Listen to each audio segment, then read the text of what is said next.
అది తిప్పితే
బ్రేకింగ్ చూస్తున్నాం. Hyderabad Banjara Hills command control సెంటర్లో ఎక్సైజ్ శాఖపై సీఎం రేవంత్ రెడ్డి రివ్యూ కొనసాగుతుంది.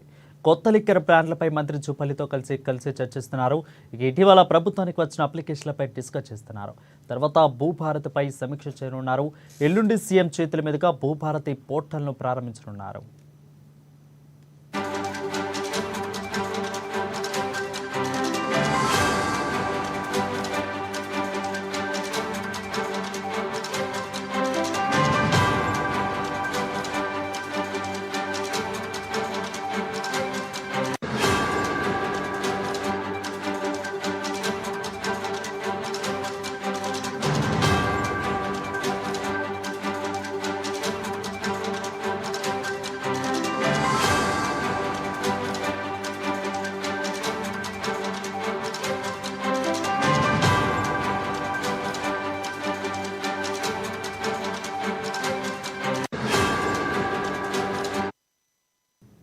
ఇక Hyderabad Banjara Hills command control సెంటర్లో ఎక్సైజ్ శాఖపై సీఎం రేవంత్ రెడ్డి రివ్యూ కొనసాగుతుంది.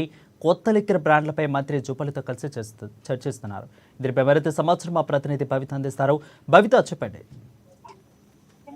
Thank you Varun.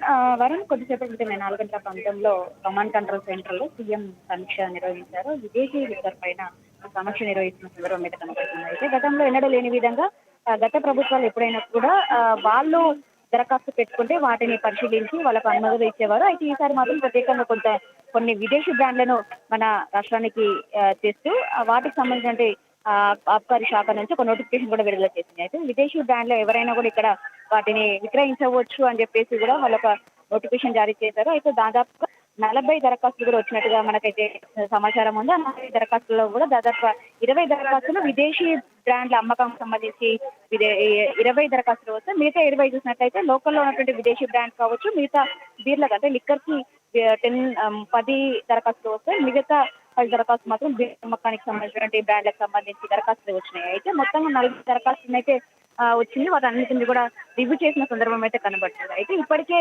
Liquor policy విధానాన్ని కొత్త పాలసీ విధానాన్ని అమలులోకి తెచ్చింది. అయితే గతంలో ఎన్నడూ లేని విధంగా విదేశీ బ్రాండ్లను కూడా ఇక్కడ అమ్ముకునే విధానానికి సంబంధించి ఒక పాలసీని తెచ్చింది. అయితే తాజాగా కూడా మనం చూడొచ్చు, లిక్కర్ పైన దాదాపు 15% రేట్లను పెంచుతూ కూడా ఇప్పటికే రాష్ట్ర ప్రభుత్వం నిర్ణయం తీసుకున్న సందర్భం అయితే కనబడుతుంది. అయితే వీటికి సంబంధించి రివ్యూ అయితే ఫస్ట్ టైం కొనసాగుతుందని చెప్పుకోవాలి. ఇంకా మిగతా చూసినట్లయితే హెచ్ఎండిఏ రోడ్లకు సంబంధించి కావచ్చు, ఇంకా ధరణి పోర్టల్కి సంబంధించి రివ్యూ అయితే కొనసాగుతుందని మనం చెప్పాలి. అయితే హెచ్ఎండిఏకి సంబంధించి ఇప్పటికి ప్రభుత్వం ప్రతిష్టాత్మకంగా తీసుకుని ఫోర్త్ సిటీని చేయాలి అని చెప్పేసి ఇప్పటికే వాళ్ళు తీసుకున్న నిర్ణయం కనబడుతుంది. అంతేకాకుండా ఉన్నటువంటి హెచ్ఎండిఏ పరిధిలో కూడా కొంత రోడ్లకు సంబంధించి పూర్తి స్థాయిలో హెచ్ఎండిఏని పెంచుతూ నిర్ణయం తీసుకుంది. అయితే 6 వరకు కూడా హెచ్ఎండిఏ పరిధిని పెంచుతూ రోడ్ల వెడల్పుకు సంబంధించినటువంటి అంశం పైన కూడా రివ్యూ కొనసాగుతుందని చెప్పాలి. ఇంకా మిగతా 3 అంశం చూసినట్లయితే ధరణికి సంబంధించి గత ప్రభుత్వం ఏదైతే ధరణి పోర్టల్ తీసుకొచ్చిందో 2023లో ధరణి పోర్టల్ తీసుకొచ్చు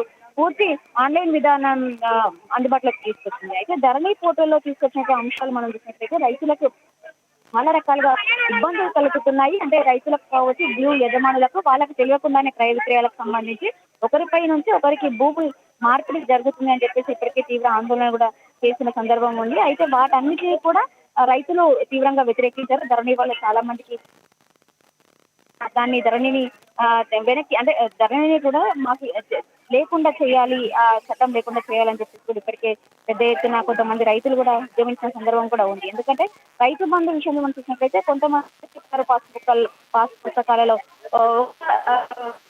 సంబంధించినటువంటి భూమిలు ఉంటే రైతు బంధు పడకపోవట్లేదు అని చెప్పేసి వాళ్ళు ధరణి పోర్టల్ చూసినట్లయితే వాళ్ళకి సంబంధించిన భూమి పూర్తి స్థాయిలో ధరణిలో రూపొందించబడలేదు. అయితే ఈ ఈ ఈ విషయానికి సంబంధించి రైతులు తీవ్రంగా ఆగ్రహం వ్యక్తం చేశారు. ఖచ్చితంగా ధరణిని రూపుమాపాలి, ధరణిలో నాకు చాలా సమస్యలు తలెత్తుతున్నాయి, అంతేకాకుండా భూ యజమానులకు తెలియకుండానే వాళ్ళకి భూ మార్పిడి జరుగుతుంది. అంటే భూ యజమాని పర్మిషన్ లేకుండానే వాళ్ళకి సంబంధించినటువంటి ఎవరికి వారు ఇష్టారాజ్యంగా వ్యవహరిస్తుంది ప్రభుత్వ అధికారులు కావచ్చు, ప్రభుత్వ యంత్రాంగం కావచ్చు. బెదిరించి వీళ్ళు భూ మార్పిడి చేస్తున్నారంటే కూడా కొంత అప్పుడు పూర్తి స్థాయిలో ఇబ్బందులు తలెత్తిన సందర్భం అయితే ఉంది. అయితే అవన్నిటినీ కూడా రూపుమాపేందుకు ఇప్పుడున్నటువంటి ప్రభుత్వం కొత్త చట్టాన్ని తీసుకొచ్చింది. ధరణిని మాడిఫై చేసి భూ భారతిని అమలులోకి తెస్తుంది. అయితే దీనికి సంబంధించిన విధి విధానాలు కూడా పూర్తి స్థాయిలో ఇప్పటికే రూపొందించిన సందర్భం కూడా ఉంది. అయితే ధరణిలో ఏవైతే లోపాలు ఉన్నాయో, ధరణిలో ఎలాంటి సమస్యలు తలెత్తినాయి, ఎవరికి ఎలాంటి ఇబ్బంది తలెత్తినాయి, అన్నిటినీ కూడా అవగాహన చేసుకొని వీటన్నిటిపైన కూడా ఎలాంటి సమస్యలు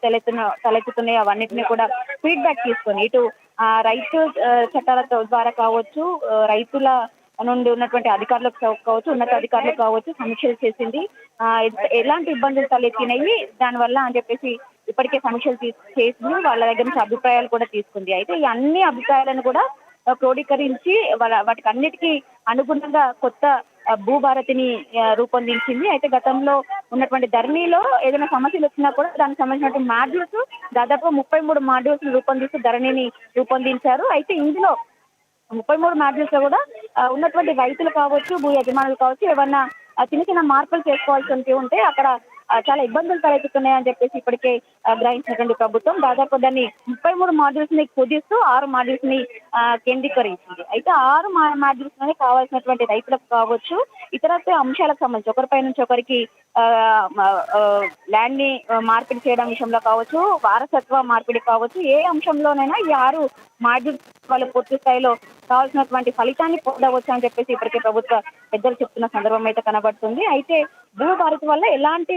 ఉపయోగాలు ఉన్నాయని చెప్పేసి కూడా ఇప్పటికే ఏదైతే ఎల్లుండి జరగబోయే 14th ఈ భూభారతి చట్టం అమల్లోకి రానుంది. ఆ రోజు సీఎం రేవంత్ రెడ్డి చేతుల మీదుగా శిల్పకళ వేదికలో ఈ భూభారతి చట్టాన్ని అమలుకు చేస్తారు. అయితే ఆ రోజు పూర్తి స్థాయిలో భూభారతి వల్ల కలిగేటువంటి ఉపయోగాలు ఏంటి, ధరణిలో ఉన్నటువంటి లోపాలు ఏంటి, ధరణిలో ఉన్నటువంటి లోపాలను సమస్యలను ఏమేమి గుర్తించినా వాటి అన్నింటిని రెక్టిఫై చేస్తూ ఇక్కడ తీసుకొచ్చినటువంటి మాడ్యూల్స్ ఏంటి అని చెప్పేసి పూర్తి స్థాయిలో వివరించనున్నారు. అయితే ఇప్పుడు వచ్చినటువంటి ధరణి వల్ల మాత్రము చాలా ఉపయోగాలు ఉంటాయి. రైతులకు కావచ్చు, భూ బాధితులకు సంబంధించినటువంటి ఎలాంటి కూడా ఇబ్బందులు తలెత్తవు అని చెప్పేసి ప్రభుత్వ అధికారులు అయితే చెప్తున్నారు. అయితే ఇప్పుడు వచ్చినటువంటి భూభారతిలో మాత్రం ఏవైతే 6 మాడ్యూల్స్ తీసుకొచ్చారో ఎలాంటి ఇన్ఫర్మేషన్ కావాలన్నా కూడా తహసీల్దార్ కి వాళ్ళు అప్లై చేసుకోవచ్చు. ఒకవేళ తహసీల్దార్ కావాల్సిన ఇన్ఫర్మేషన్ కావచ్చు, నోటిఫికేషన్స్ కావచ్చు, వెంటనే వాళ్ళు చేయకపోతే 60 days లో ఖచ్చితంగా వాళ్ళు ఆర్డీఓ కార్యాలయంలో కూడా మళ్ళీ ఒకసారి దరఖాస్తు చేసుకోవచ్చు. పూర్తి స్థాయిలో వాళ్ళ యొక్క సమస్యలను 100 days లోపే పరిష్కరించుకోవచ్చు అని చెప్పేసి కూడా